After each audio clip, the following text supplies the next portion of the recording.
So the Browns are kind of toying with the idea that they played Greg Newsome in the slot. What do you think of that? Meaning not from the outside, more inside.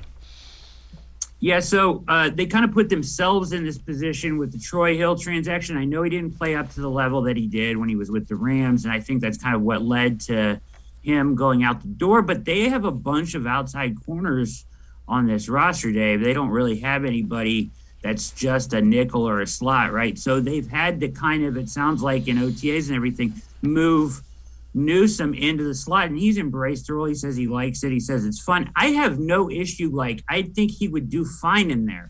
My problem is when you look at the value of the position, right? Like an outside corner in the NFL gets paid like $20 million a year. You spent a first-round draft pick on Newsome. He looked great last year. He looks like an up-and-coming stud outside corner, right?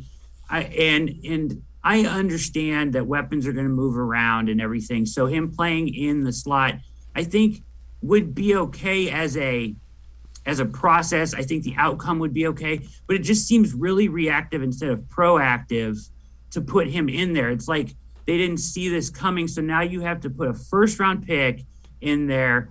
And, value wise, when you go out and pay for the best slot corner on the market, he's like $5-6 million. So now we've taken our first round draft pick who had the promise of being a really good outside corner, and we're going to play him in the nickel. It just kind of seems backwards to me. It feels like a role that, when they go into nickel, which is going to be like 75% of the time now in the NFL, right? Like he's going to slide from the outside to the inside instead of running a strictly nickel back onto the field, which seems backwards as well. You're asking a lot from him. I think he'll do fine there. It just seems kind of backwards to me. It seems really reactive, and I don't think they looked further enough down the road. Once again, I go back to this point I've made with you before, Dave. Finish this roster. Like, you've gone through all of this stuff. You paid the $230 million. We're taking this beating as a fan base and a city and everything. Make sure you finish the roster, and I think that includes getting a strictly nickel cornerback.